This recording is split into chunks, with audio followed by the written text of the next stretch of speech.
Hello, everyone. Welcome. I'm gonna show you how I do the skin 1/1 uh, when it's um, when it's charted as being stitched over two. Because a lot of all of the mirabilias, the skin is over two, but it's fairly known in the cross stitch community that a lot of people do it over one instead because it makes it look more like skin. It makes it look a lot more, in my opinion, elegant and delicate. Um, yeah, just looks more like skin. And it also gives me an option to make the shading uh, even even better. And I am first going to show you how I do this. Usually, I just do it in my head. And if it's a really, really hard section, I might end up just drawing a few lines to help myself. And one of the things you can use is millimeter paper, which is like a really fine paper. So each square is 1 millimeter, and like the big square is 1 centimeter, and 2.5 centimeters. So this size, 2.5 of this, that's 1 inch. So you can see it's really small. So if you kind of want to draft out a bigger design, you can easily do this with this paper. And it also have these smaller lines dividing the 1 centimeter into 0.5 centimeters, so 5 millimeters. And 5 of these 0.5 is 1 inch. So that's paper you can easily get here in Norway, and I would believe most European countries, because we use the metric system. I'm not sure how easy or hard it is to get in the US, but hopefully they have something similar. This type of paper is often used if you're gonna draw something architectural structures like buildings and stuff like that, and can use it for measures. You can use it to reduce down the size but still have it accurate reduced down.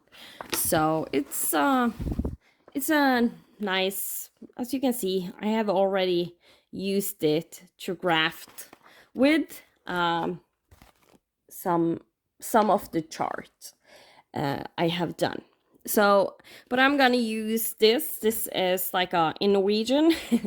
This is book you use in math to write on. This is fairly used. This is actually my old math book that I just converted into cross stitching instead.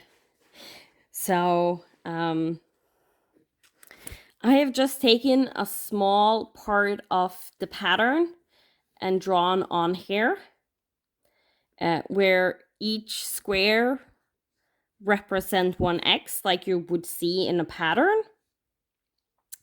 The L and the star symbol is not skin tones, so that's why I have marked them the way I have. This line is because over here, that's what I have stitched. That is this section right here. So these two lines are the next two I'm gonna do. And I think to show you this, two will be more than enough. So what you can do when doing 1/1 skin, you can do just a direct change where, as you can see now, when you do 1/1, you suddenly get 4 small squares inside over 2. So now this L is this L. It's number 1. I marked them with number 1 just for easier reference. And this, since this is not skin, this is stitched over 2. So it's kind of nice to either, often I will stitch this first, the over 2, because then it's easier to fill in the over 1. And what I have done is this square right here, I divided that into 4 of the same symbol. And the one going on the diagonal here, you can decide just to do that one square like you would do when it's marked like this on the pattern. You just do like a fractional stitch. But what I like to do is I like to do all 3 of them, 3 of the squares, and the line is going over, because what's happened then is you don't get, if I don't do that, sometimes you can see a little bit of the fabric showing through, but the back stitching line covers up the 1/1 stitching, so you don't see any skin on the other side. And also sometimes the skin will be charted to go outside of the line, and with 1/1 skin you can more easily perfect the lines of the shape of the face. So when it comes to the shading, you can just do a direct conversion or direct change, as I have called it. And on my Lion King, I started doing the shading, especially around here, but it was so hard to do, especially in the lion's faces, that I decided to instead just stick with the pattern. It's a fairly small pattern, so I don't want to make too much fuss out of it. And here you can see, like, there's 1/1 of this color and 2 here, because that's 1 square. You can kind of see the squares. And here you instead can see it's more fluid with the colors. So yeah, there's just a small difference in this and this. So, but you can do this. There's like, in the end, I don't think many people will notice that I did a direct change on my Lion King, unless you have seen this video. But what I like to do is I like to make the skin more fluid, so you don't get this zigzaggy change in the skin. So I still like to fill 3 of the squares when it's divided in half. So those will still be in this color. And now what I usually do is, to get this change, you have to steal over 1 stitch from one of the other colors usually. And then I will take it from the one you have the most of, in this case, the symbol X. So instead of just having 2 ends of the symbol N here, I will do a third. So instead of having X here, I will do an N. And the shape of the shading is going in this direction. So it's going from the top right to the bottom left. So then I also make the shading go that way. So then you will have N here and N there, because then the shading goes that way. And what you can do is fill in this section first, these 4 stitches as equal this stitch, and then add on so the shading is more flowing.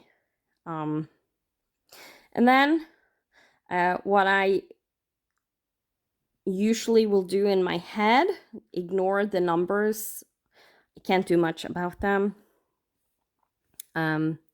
So then we can go down to line number 2 before I go over to the other side. So the same here, I still want the shading to like go diagonally with the back stitching line, or like the shading is going that way.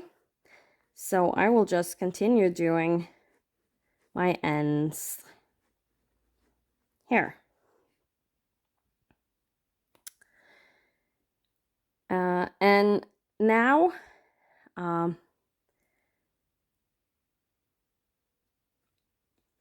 I usually don't stitch unless I have a stitch done above. So all of this I can do in one go without issues. But for the thinking of how I do it, I'm not going to follow that. So now you can see we have the symbol I right here. And I also want that to be going in the same flow. And we have one with the X's here. So the X's will be 1, 2, 1, 2. So because now it's moved a little bit where the X will be because of the shading we're doing. And then the I is the same. And then we will go over to this side. And here you can see we have 6N.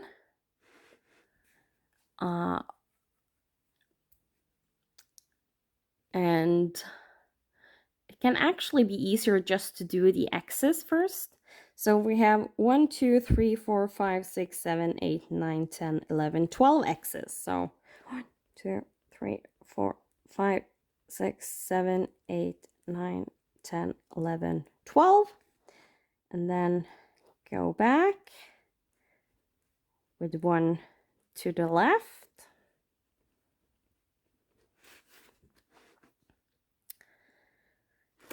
And then we have the ends again. And then the X. So kind of instead of doing this, this, this, and this for each of the squares, you're now doing this, this, this, and this. Like 1, 2, 1, 2. So 1 to the left, because that's the way the shading goes. And then we can just fill in with the ends. That is right here.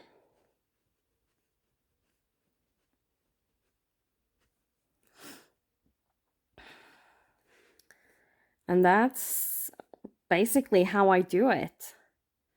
I can see from here that the ends are diagonally down.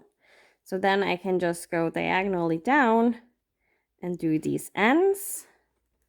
Then fill in the X's.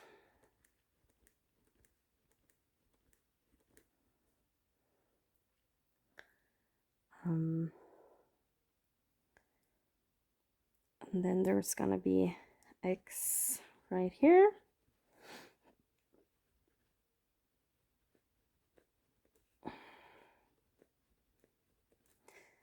So Yeah, it's really easy to see if you compare it to this line that you just think all of this row,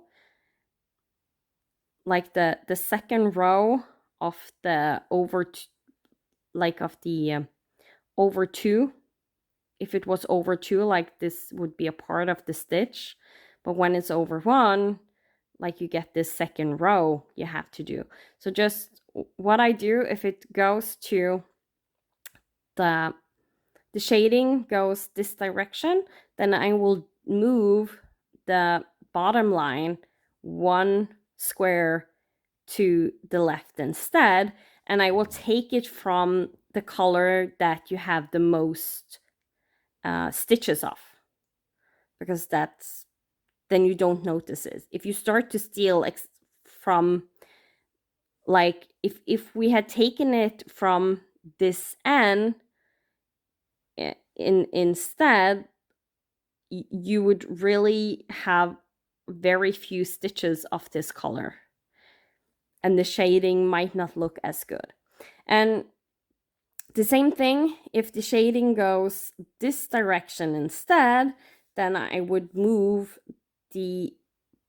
most likely I would move the bottom line 1 square to the right. And sometimes you have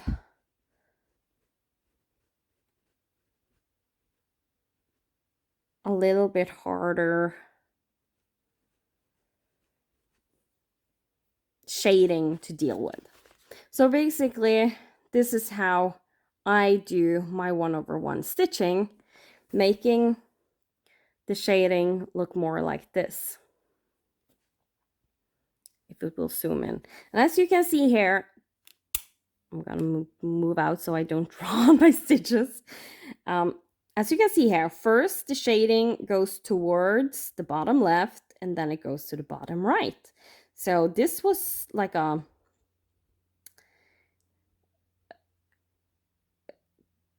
it's not as tricky as it looks like. It just takes a little bit more thinking. But always think, instead of that you do the square shape, you want it to go diagonally all the time with the shading, because then it ends up looking like this.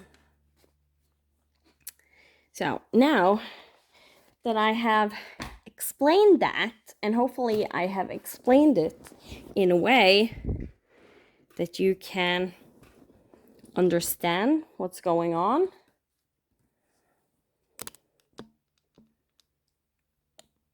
let's zoom in.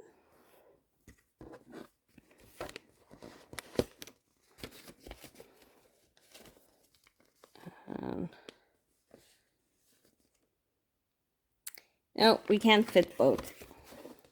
We can't fit both the pattern and the stitching, because usually what you saw that I did on the paper is usually just how I see it in my brain when I'm stitching. So on this,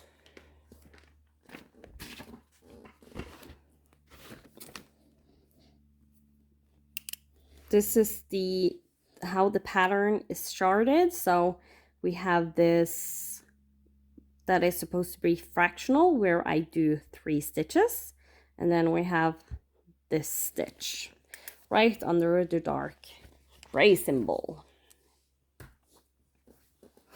So I usually go left to right on the first row, and then right to left on the second row. And that helps me better know where I am in the pattern. So I do 1 stitch for that fractional, since I fill in 3 of them. Then I do 2 for the N symbol, the full N symbol that was on the side. And then I will do 1 more for the shading. because I don't want to have the N that doesn't have a lot of stitches be the one that has reduced one of the stitches. And then going back, I go one down, one to the left, and I start my stitches there. And so then I do the 2 stitches for the N, and these are now correctly placed as where, like, the 2 stitches on the bottom row is correct if you ever need to count from them, like they are placed in the place they are supposed to be from the chart. And then the fractional, I do 3, I have done 1, so now I do 2 and 3. Going 2. And it's fractional again, so I need to go 1 down. Let's see how long this floss is holding up. Might need to start a new one soon. I think maybe I will do that now. So what I do, I know there's going to be a lot of skin down here. And then what I do is I just pull the floss up on the fabric, make a little diagonal stitch going this way.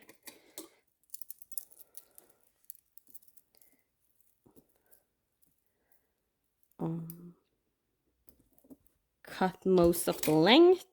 So when I have done the stitches going down to the row above, I will pull on this little stitch I left here to have something to hold in and cut off that floss, because then it's been stitched over on the back. And stitching over 1, I start my floss always on the front. So what I will do is the first leg, I always go from the bottom left to the top right, then from the bottom right to the top left when I do a stitch. So what I will do is there will be, I come up here, I go down here, and I come up here. So from here to here, there will be a line going downwards. So if I then go to the right side and 1 square up, and then I come up where I'm supposed to be, and I will pull the floss until it's nearly pulled under. Then I will go down and up. Usually you always then cover that line I said with floss happening on the back will cover this line coming from this to where I started. So when I pull now, it's secure. And when I get to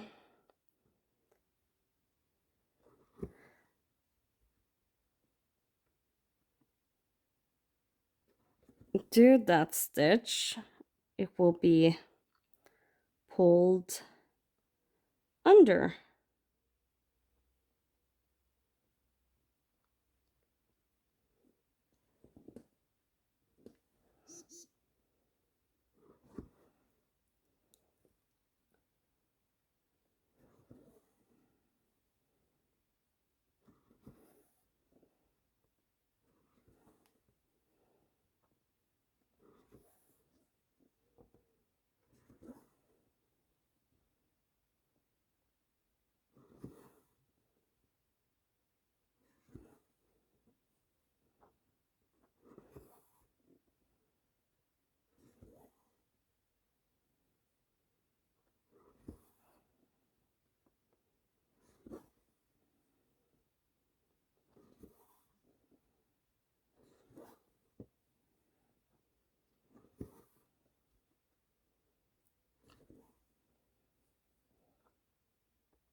So yeah, and as I said, I always do my rows, the top one from the left to the right and the bottom one from the right to the left, completing the stitch as I go.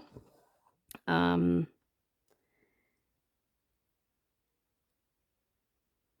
that's because when I then stop stitching with a floss, right now I know that since it's right over here, I parked this floss, I know that's the beginning of the new stitch. If you don't have, like now I have these stitches to compare with, but when you're out in the open like this, and I didn't have these stitches stitched, then it's sometimes a little bit harder to keep track of what line you are on, like what stitch you're actually doing. And I believe this is also the symbol N.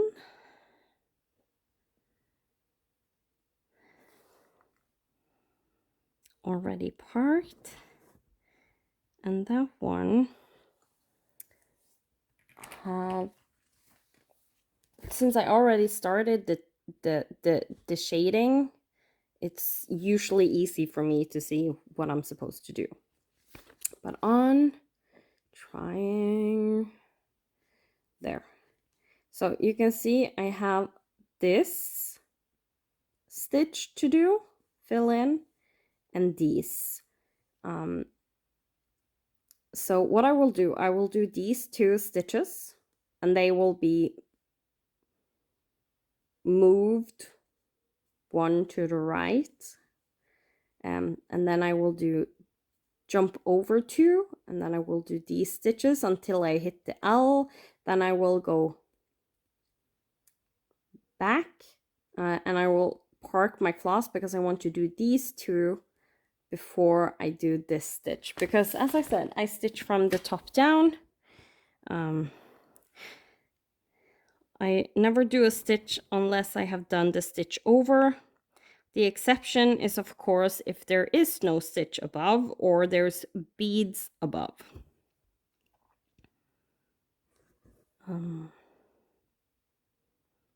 Because you need to fill in the stitches before you do the beads, or else it can give you trouble.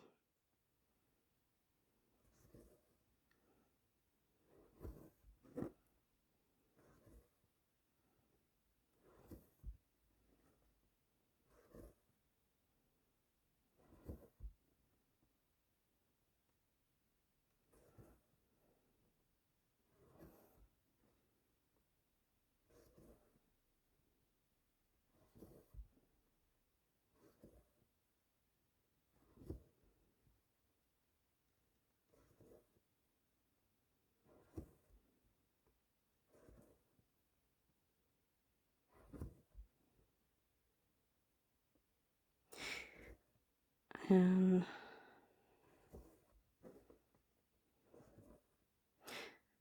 I have to say, this is the first project that I'm stitching on, the skin 1/1, where it's a linen and not an even weave. And that was a really big adjustment doing the skin. Because you sometimes get some stitches that are a tiny bit bigger than the other stitches, just because of the linen. That's how linen works. But in the end, it looks good. It looks the same. But in the beginning, I was in a section that had some really big and some really small stitches, and I was considering not doing 1/1. But then I just thought, no, I will do it and see how it ends up. Like with stitching on linen in the beginning, sometimes you can think that things doesn't look quite right until you get more filled in, and then it looks okay again. You just need more filled in. And it was the same with the 1/1. I just needed more filled in to make it look okay.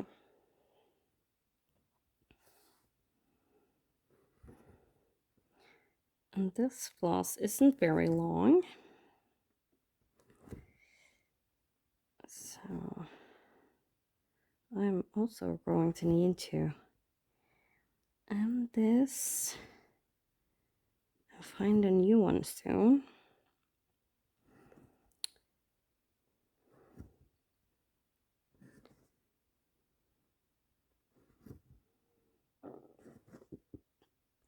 And if I'm lucky, I will finish the first row and then have to start a new floss on the second row. Usually I don't like to do that because you have to do it a little bit differently with the technique I'm using, but it would be good to be able to show you how I do that.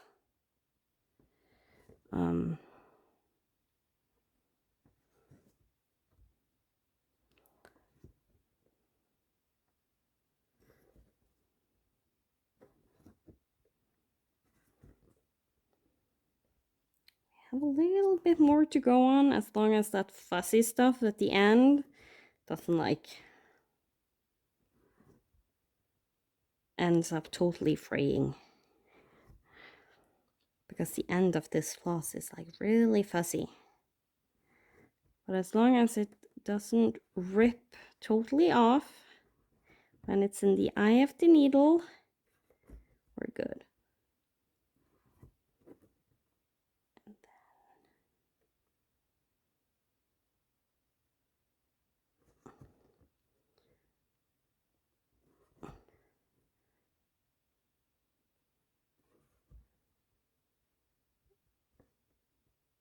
Uh-oh, we're gonna have issues. It's starting to fray totally.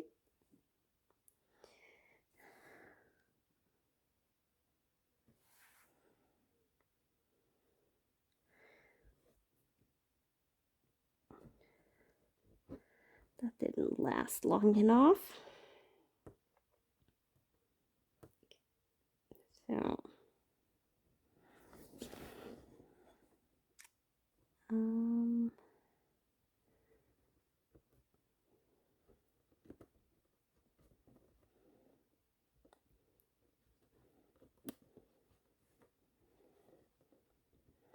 just trying to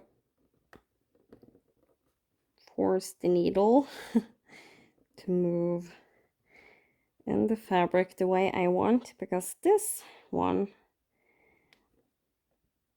right, usually I would have ended it much sooner, but I did hope that I could start.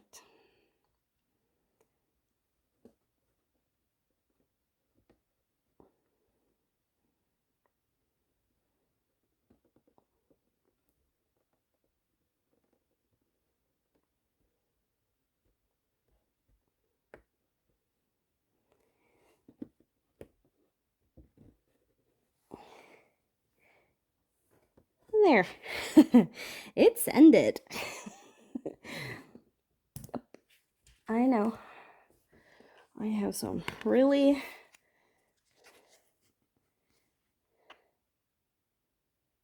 practice techniques that works.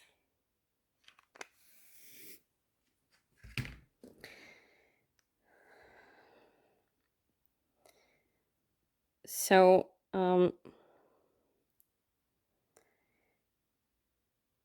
if I were to start on the second row, then it goes from the right to the left. I would go up, one up, because I always start my stitches in the bottom left. So I would just go a few stitches away, one up, then I would come down,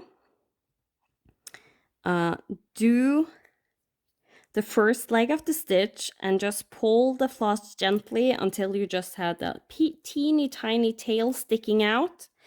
then I would do the second part of the leg and come up in the next square. Because when you do the second leg and come up in the next square, that floss that is on the back here will be covered over, and that's when I will pull the floss and tighten it, because that's basically when you can. You don't need to have like a lot of stitches between. You only need one. And sometimes I will do the full leg before I pull the floss until it almost disappears and come up. It's really just a preference, or like what you like to do.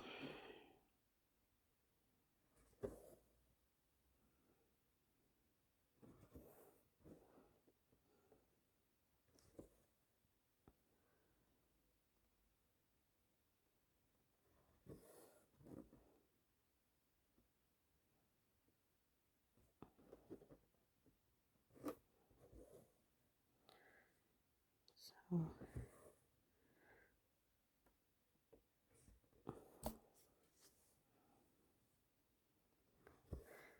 Two, and then the next two is the symbol N, so I'm gonna park this in the third one, and then finish the symbol N on this row.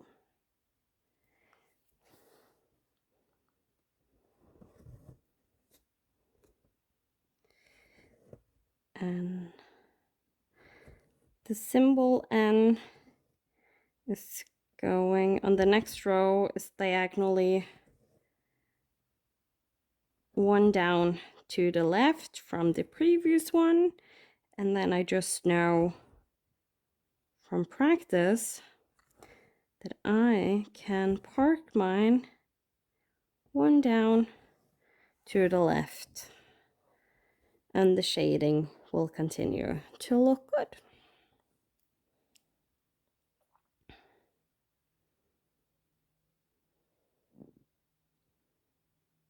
If it was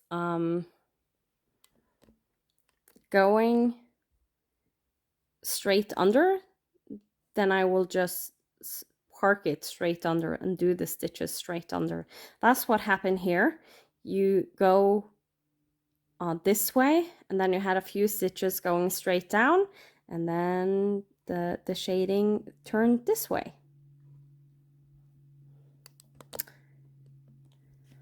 So and if this is hard to like do in your head, you thought that it was easier when I just did draw it up, there's no issue for you to just draw up the shading. Or if you hit a section that is really hard,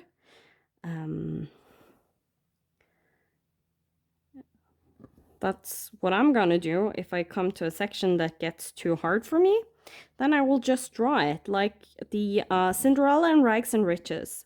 In the window, I decided to do 1/1 sky that isn't charted at all. And I use a few different colors. And what I have ended up with is I have come into a place where it's really hard for me to stitch, because I had just drawn on the pattern somewhat how I want the shading to be. And then that's hard to do when you don't have any symbols at all to follow. So what I am planning on do with the rest of the window there, it also has beads and metallics in the window, and the metallics is stitched over 2. You can't really stitch it over 1. That just doesn't work. I am planning to chart the rest of the window out on the millimeter papers that I showed you, and use as a pattern to follow when I stitch that section, because that will in the long run, that will just save me a lot of headaches And it will also help me pull that out and get that done with, and get it done in the way I want it to be. Because I have like a vision in my head how I want it to look. And it's, I just need to get it graphed down to do that. Because it's too hard to do like this big section window that goes over, I don't know, 30 stitches something, and suddenly do that 1/1. So it ends up being 60 1/1 stitches in the width, and it's even taller than that, and that's just too hard for me to do, especially since I'm doing a lot of different shading, and I want to do kind of some small clouds in the window, not too much, but in a really sunny day with like a blue sky. Sometimes you have just those teeny tiny spots of clouds of white on the sky, and that's kind of what I want to have on in the window on that one. So I need to graph that out, because just doing it from my head is making me not want to work on it. So yeah, I need to get that done and over with. So that's the 1/1 stitching I thought that I would show you. If you have any more questions, feel free to leave a comment below.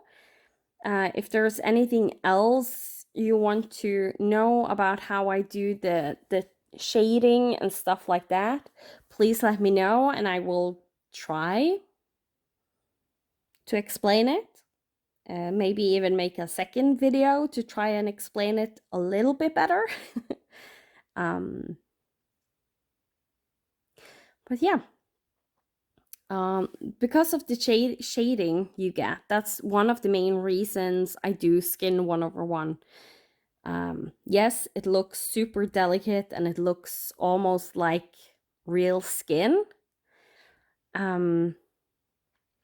But it's mainly the shading that I truly love about it, because the shading just looks so much more real.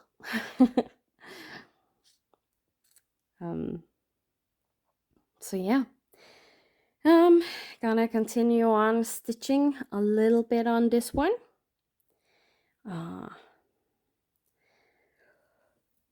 I just have a few stitches left I need to do on this rotation,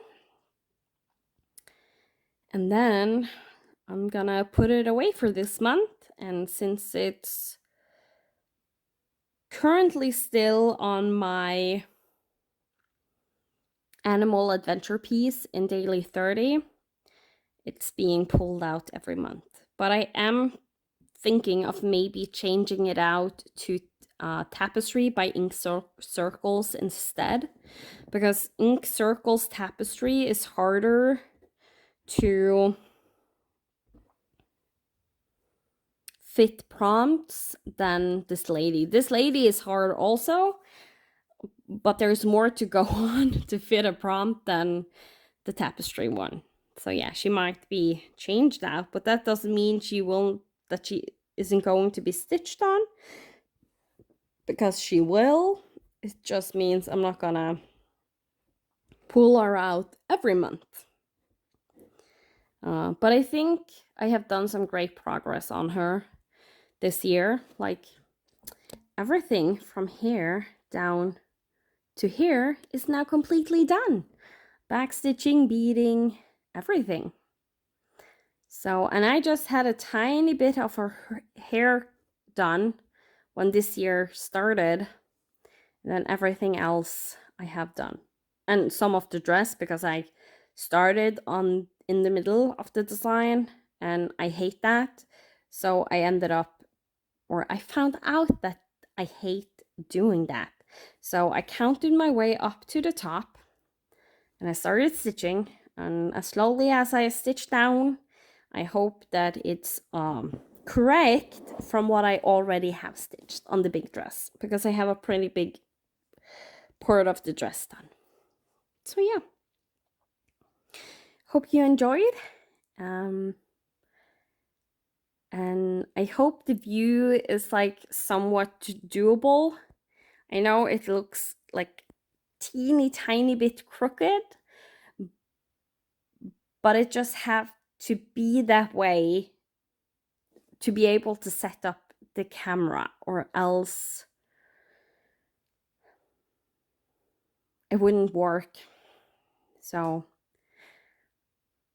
I'm just using what I have and hope it's good enough.